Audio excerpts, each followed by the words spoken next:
I looked carefully into the middle distance, and I saw a figure dressed in black clothing. As I got closer, it started to whisper. It was a male voice.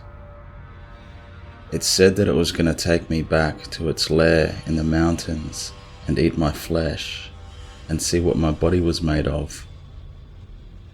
As it came closer, I could see its face was red and it had a long nose.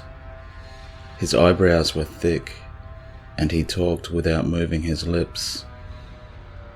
Hello, welcome to Strange Times 21. That last passage I read may seem familiar. It's from a story I recently posted in the Paranormal Happenings video.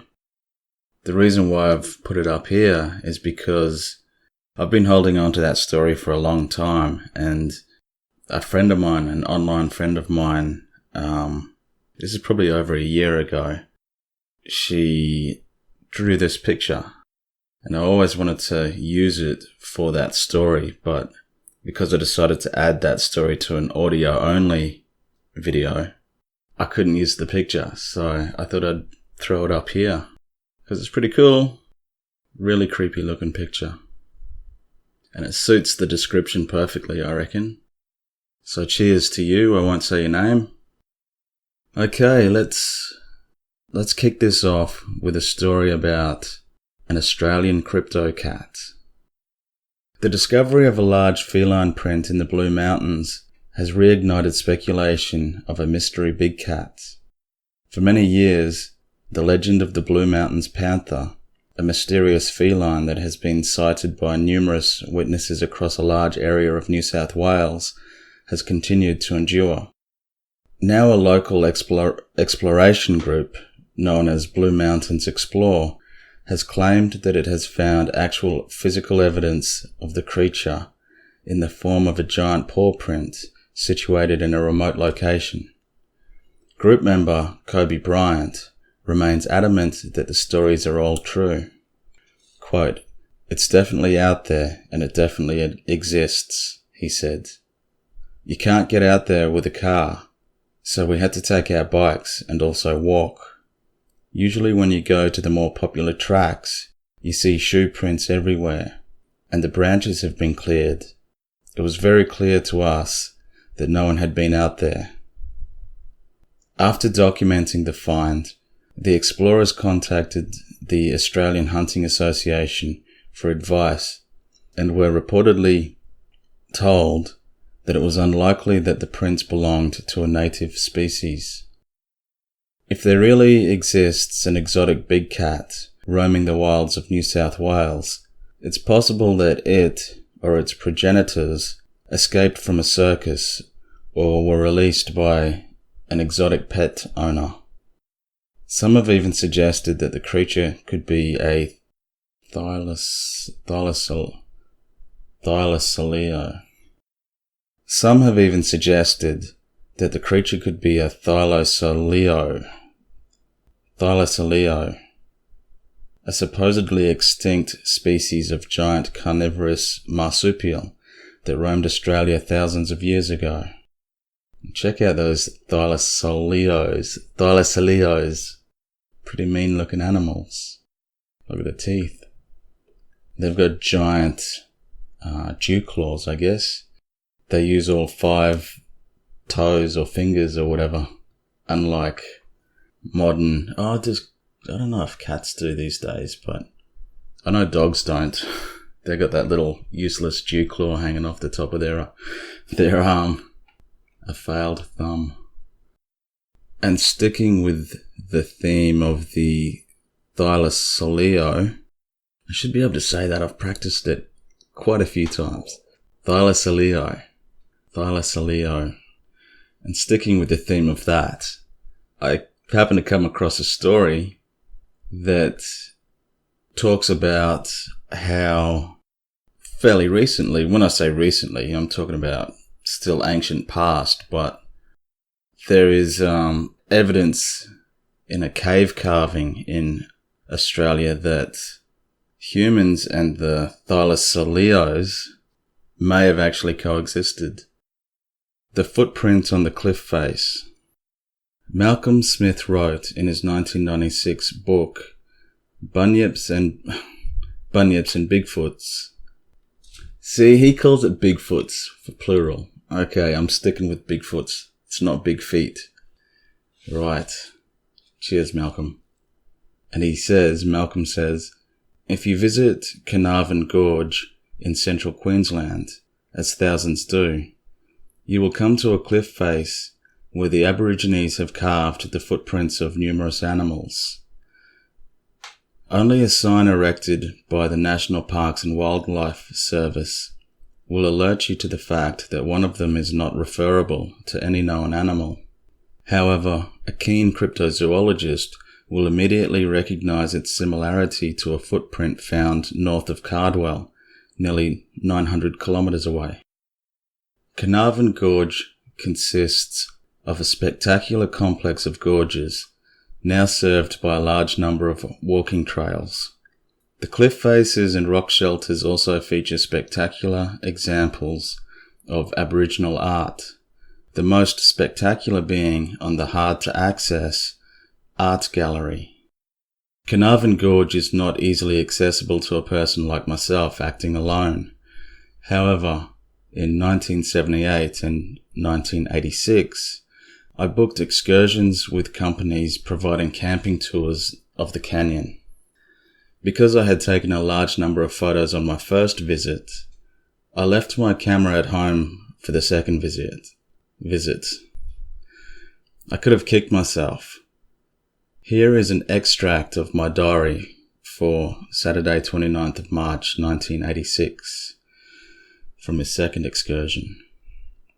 Obviously. Sorry, I'm adding pointless details.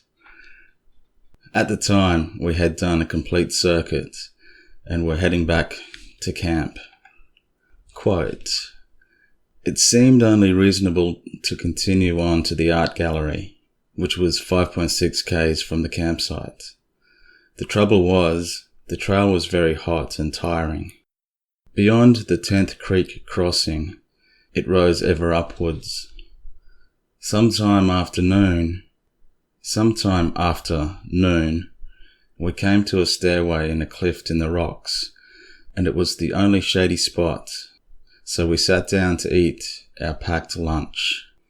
At the top of the stair was the art gallery, that vast cliff face covered with Aboriginal art, with stenciled hands and boomerangs, coolamons, nets, goannas, and etc. Since I was last there, however, they have added a walkway. At least I don't remember that it was there before.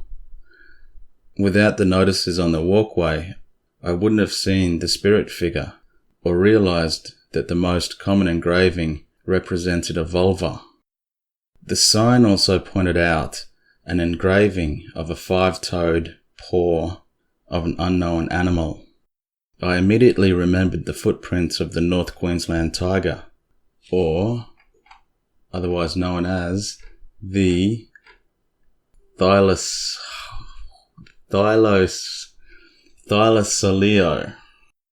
You try and say it.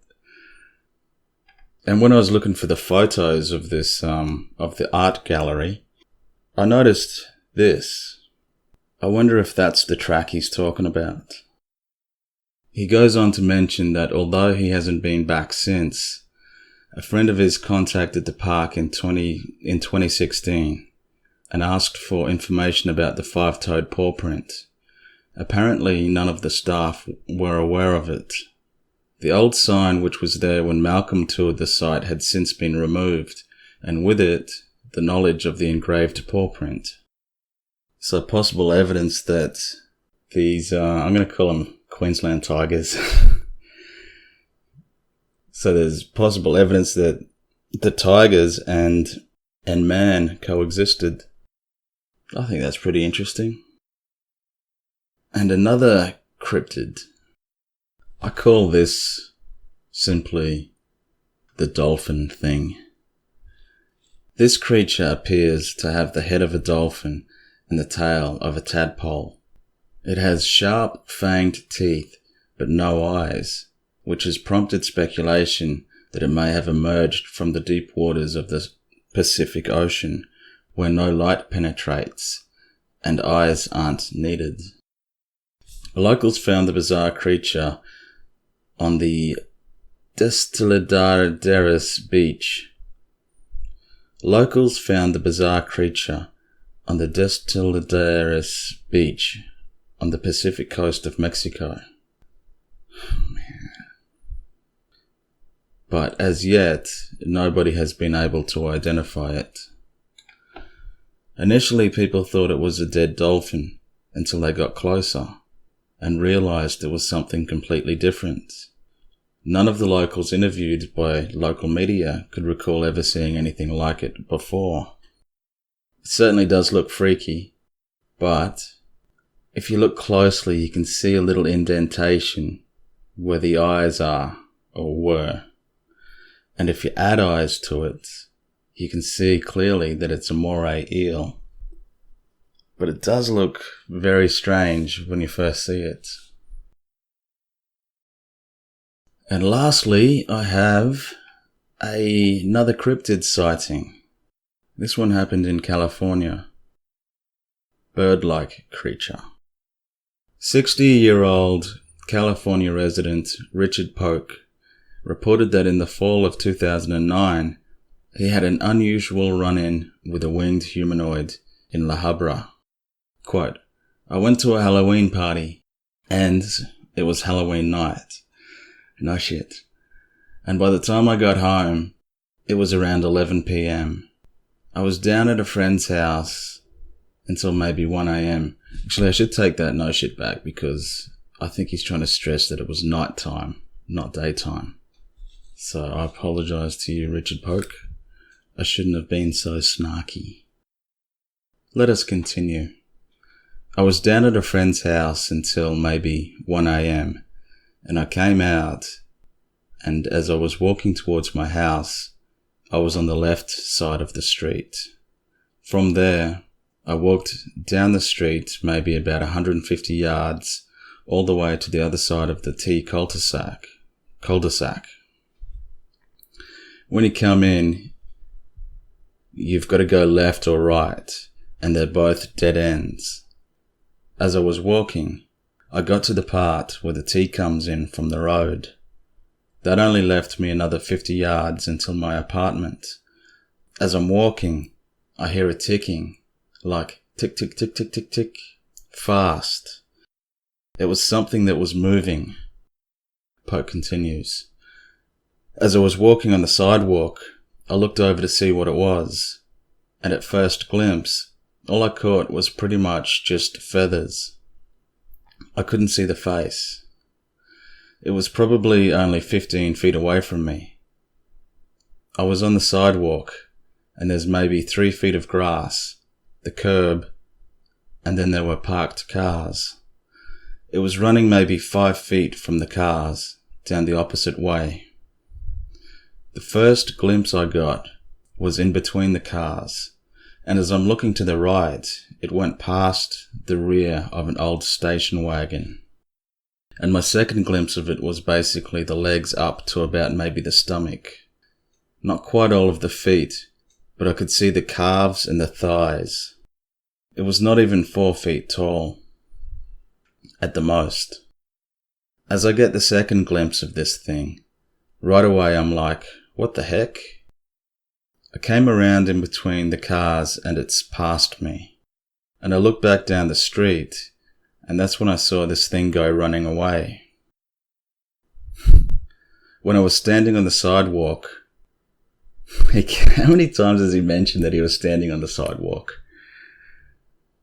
By the way, I was standing on the sidewalk, looking through the windows of the station wagon, and while I was on the sidewalk, I couldn't even see its head, so I was thinking it was a bird of some kind.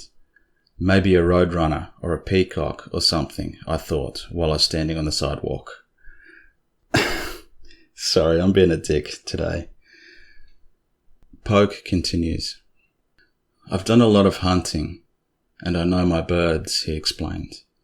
I know what birds are about and how they run. The thing's thigh was the size of an average human man's thigh.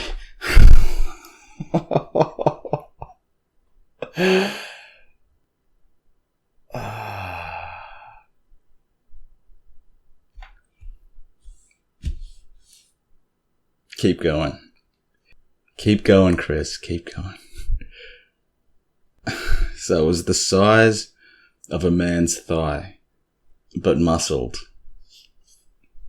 Sorry, I was just laughing because that sentence, the thing's thigh was the size of an average human man's thigh.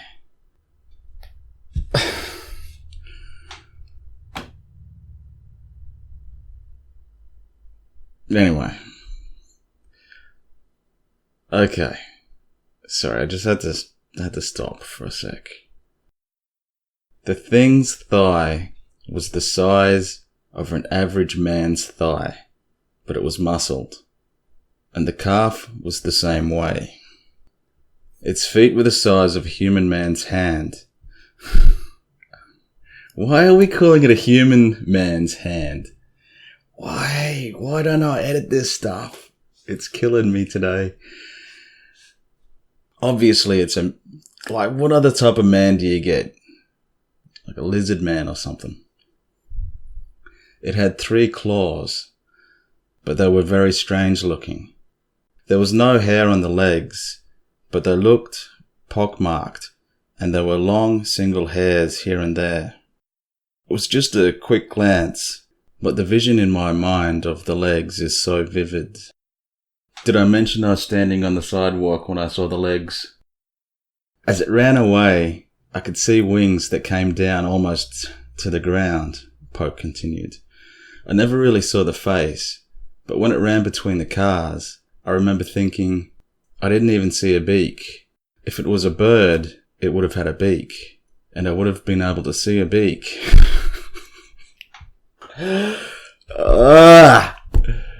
It had hair like a troll doll that went up and then down. It was pure white. I couldn't really make out its wings until I got between the cars when I was on the sidewalk and saw it running. They were feathered. The wings came down. They were big wings. The hair came straight up and then back and all the way around. And the face, there was hair in the way, so I couldn't see it. Poke watched the creature as it ran through an area of street conspicuously absent of fog before vanishing into the night. Quote, this fog had maybe 75 yards to 100 yards of open space, but otherwise I couldn't see the sidewalk on the other side. I couldn't see my house. The streetlights were lit up. There were 2 or 3 streetlights, but the middle of the street was all lit up. This is a regular-sized residential street, he said. That's when I realized it was all open in the street, but I couldn't see past the sidewalk on the other side. I couldn't see anything. I was only 50 yards from my apartment, and I couldn't even see that. When I turned around to look at it, it had run into the fog and disappeared. According to Poke, the entire encounter lasted maybe 10 seconds, but it was the most scared he'd ever been. By the time I got between the cars and looked back, it was nearly 20 yards away and running. I wanted so bad to say something, but I couldn't. I was just too scared. The hair on the back of my neck and head was standing up, and I have the feeling that I'm glad I didn't say anything. It was almost an evil presence. I apologize for that one. I didn't really read it very seriously, but I don't know, I was just in a bit of a strange mood. Hopefully you understood what was going on. I can summarize for you if you want. A guy saw a big bird. He was standing on the sidewalk, and he saw a bird with human man thighs and human man like calves as well, but they were muscly. And it had feathers, wings. He couldn't see the head because the head had like a troll doll hairstyle that was all sort of combed back. And it ran off into the fog, and he had a sense that the bird was evil. That's pretty much the story. And I will admit it's an interesting report, and I shouldn't laugh and I should have been a bit more serious about it, but it's not so much the story, it's just the way it was written. That's kind of what I was laughing at. Anyway, I'm glad he shared it. It's a good story. It's a good report. And that's all I have for you today. It's a bit loose. These Strange Times videos are always loosey-goosey. But there's only a handful of people who actually watch them anyway. And I think you guys are used to me. So it's all good. And it's Sunday here, Sunday morning. I reckon I should have this edited by Sunday afternoon, and I'll post it for you. So thanks for listening, and I will see you guys next time.